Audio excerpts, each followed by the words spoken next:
राना एहसान अफजल साहब, ये जो आदाद शुमार हैं मईशत को नुकसान पहुंचने के हवाले से, ये बहुत तकलीफदेह हैं। रोज़ाना 200 अरब का नुकसान तकरीबन, ज़ाहिर है मुल्क की मईशत इसकी मुताहमिल नहीं हो सकती। आपके ख्याल में फौरी तौर पर हल क्या है या क्या हल हो सकता है ताकि ये जो बंद हैं मुल्क के हिस्से वो खुल सकें? बिस्मिल्लाहिर्रहमानिर्रहीम। देखिए, सबसे पहले तो ये जो एक्टिविटी पीटीआई कर रही है ये इलीगल है, क्योंकि इनको एहतजाज की इजाज़त जो है वो नहीं मिली और इस्लामाबाद हाई कोर्ट ने भी इनको इजाज़त नहीं दी कि ये एहतजाज या सिट इन करें। तो सबसे पहला तो यही हल निकलता है कि ये एहतजाज जो है वो ख़त्म करें और अपने घरों को लौटें। और जिस तरह की मांगे ये मांग रहे हैं, वो उनमें से कोई भी ऐसी मांग नहीं है जो काबिल कबूल हो, क्योंकि खान साहब की जो रिहाई है वो हुकूमत के बस में नहीं है। वो तो कानूनी मामलात हैं, इनके अदालती मामलात हैं और वो रिहाई अदालतों से मिलनी है। तो उनके लिए ये जो तगोदो कर रहे हैं वो उसका जो जवाब है वो हुकूमत के पास नहीं है।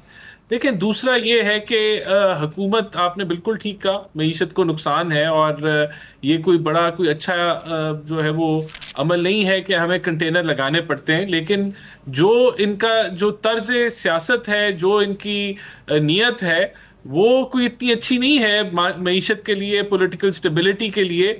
और जो सिक्योरिटी की सिचुएशन है मुल्क में, उसको मद्देनजर रखते हुए जो है ये कंटेनर लगाए गए हैं और ये तकलीफदेह अमल है। और ये आप कह लें कि, लेकिन जो ये करना चाह रहे हैं वो उसका और नुकसान है। और आप देखें कि बेलारूस के जो सदर हैं वो पहुंच चुके हैं पाकिस्तान, इसी तरह जो बिजनेस डेलीगेशन है वो पहुंच चुका है। और इस्लामाबाद का रेड जोन, बल्कि ओवरऑल इस्लामाबाद की जो सिक्योरिटी की सिचुएशन है वो हसास है। कोई ऐसा कोई अगर कोई इंसिडेंट होता है तो उसका ना सिर्फ दुनिया में उसकी आवाज उठेगी, गूंज आएगी। और यही ये चाहते हैं कि ये एक तमाशा बने मुल्क के अंदर, एक पॉलिटिकल इंस्टेबिलिटी का इमेज जाए और खान साहब को किसी तरीके से रिहा करा लिया जाए। तो सारा सही ये एजेंडा है, मुल्की एजेंडा नहीं है। सही है। आप कह रहे हैं तो कि अदालतों से रिहाई होगी, जो अदालतों में मुकदमात हैं। कुछ तजावीज़ पेश किए हैं राना साहब, कामरान मुर्तज़ा साहब ने। आपके ख्याल में ये तजावीज़ काबिल अमल है, खासतौर पर फ्री एंड फेयर इलेक्शन और अर्ली इलेक्शन की जो वो बात कर रहे हैं, और अभी साइज़ कम करके और वो कह रहे हैं कि 1 साल के बाद इलेक्शन करवा दें? काबिल अमल तजावीज़ हैं आपके ख्याल में? देखिए, सबसे पहली बात तो ये कि फ्री एंड फेयर इलेक्शन किसके मुताबिक, ये तो अगर कोई पार्टी माने ही ना। 2013 का काफी हद तक फ्री एंड फेयर इलेक्शन था, लेकिन उस वक्त भी इन्होंने 126 दिन का धरना दिया और मुल्क को डिस्टेबलाइज करने की कोशिश की और चाइनीज सदर का दौरा भी मुलतवी करवाया। तो क्या इन्होंने पीटीबी पे हमला नहीं किया था? तो तब भी किया था। तो अभी कौन सी ऐसी जो है वो तारीख है पाकिस्तान में कि ये एहतजाजों से जो है वो हुकूमत चले जाएगी? 126 दिन के एहतजाज से हुकूमत नहीं गई, तो ये इस तरह के एहतजाज करेंगे और इनकी मांगे पूरी हो जाएंगी। तो अगर यही लेवल है पाकिस्तानी पॉलिटिक्स का, तो फिर तो मेरे ख्याल से कोई हुकूमत 2 महीने भी नहीं गुजार सकेगी। तो कोई ऐसा मेरे ख्याल से कोई किसी चीज की जरूरत नहीं है। ये जमात एक, इसकी वायलेंस की हिस्ट्री है। इसने जो है वो 9 मई के वाकयात किए हैं आज, इसलिए ये अहकामात लिए गए हैं क्योंकि ये इंतशार फैलाती रही है। इसने जो है इश्तियाल डलवाया है, बगावत की है इसने, और बहुत सारे इसने जलाओ घिराव किया है। तो उस वजह से ये प्रिकॉशंस ली गई हैं आजकल की सिक्योरिटी सिचुएशन के मुताबिक। और ये बिल्कुल इस चीज़ की इजाज़त नहीं दी जाएगी कि ऐसे एहतजाज करके आप कहें कि हुकूमत जो है वो इलेक्शन की तरफ चली जाए या फलाना हो जाए या वो हो जाए। अगर आप इलेक्शन की तरफ चले भी जाएंगे, फिर अगली जमात जो हार जाएगी वो ये कार्रवाई शुरू कर देगी। तो मैं नहीं समझता कि ये सोल्यूशन है।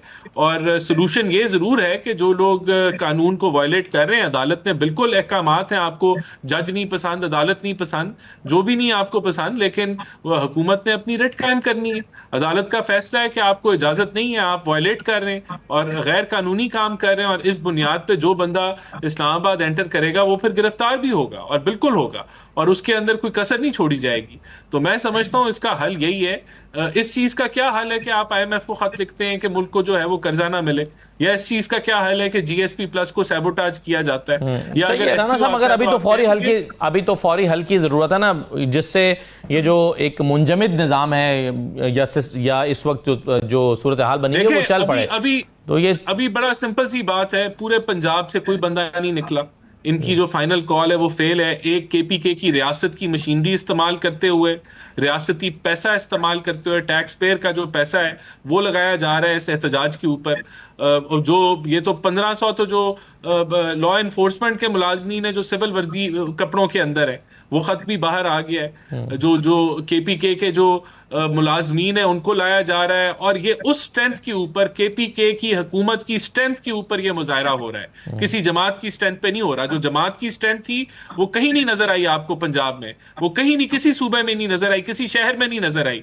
सिर्फ एक रियासती स्ट्रेंथ, जो एक सूबे का सीईओ है जिसको ये नहीं नजर आ रहा कि पारा चनार में लहू लहान हुआ है, वहां खैबर एजेंसी के अंदर किस तरह अमवात हो चुकी है, सेक्टेरियनिज्म जो है वो वहां अरूज पे है, वहां खून खराबा हो रहा है, वो नहीं उनको नजर आ रहा। उसको वो अहमियत उसकी नहीं है इनके लिए, लेकिन इस चीज की अहमियत है कि अगर बेलारूस का सदर आया हुआ है तो हम जो है वो वहां जाके तमाशा लगाएं, और ये इस बुनियाद पे वहां तमाशा लगाने जो है वो पहुंच गए रियासती पैसे के ऊपर, रियासती मशीनरी इस्तेमाल करते हुए और रियासती मुलाजमीन के बलबोते के ऊपर। तो ये इस तरह के एहतजाज अगर आप इजाजत दे देंगे तो अगली दफा जो है वो कोई और सूबा ठीक है, बिल्कुल सही है। लेकिन जो कामरान मुर्तजा साहब ने एक तजवीज़ की है, उन्होंने कहा कि जो फरीकैन हैं दोनों जानिब से एक कदम पीछे हटना होगा, तो फिर उसमें से मुज़ाकरात का रास्ता निकलेगा या अमन का रास्ता निकलेगा। चलता है। राना साहब, वन लास्ट कमेंट। सबको नजर आता है। देखिए, मैं तो सिर्फ ये कहूंगा, ये जो इतने जमहूरी बन चुके हैं, ये 2014 का धरना भी इन्होंने जो है वो एस्टेब्लिशमेंट की कलूजन के साथ किया। फिर इनका जो ये इक्तदार में आए, ये आरटीएस बिठा के जो है इनके साथ इस्टेब्लिशमेंट और उस वक्त की जुडिशरी के साथ मिलके इन्होंने ये वो इलेक्शन रिग करके ये इक्तदार में आए।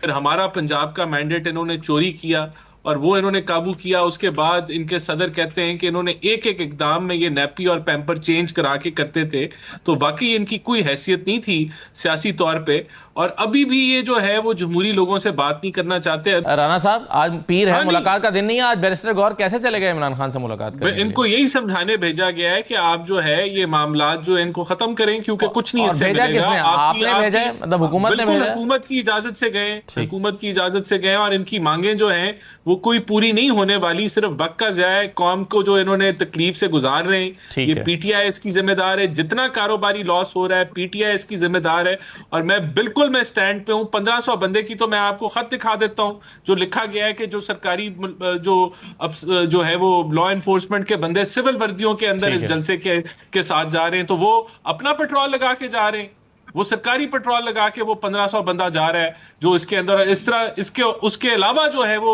दर्जनों नहीं, पता नहीं हजारों की। आप कह रहे हैं कि सरकार की मुआवनत के साथ ये एहतजाज हो रहा है। बहुत शुक्रिया राना एहसान अफजल साहब।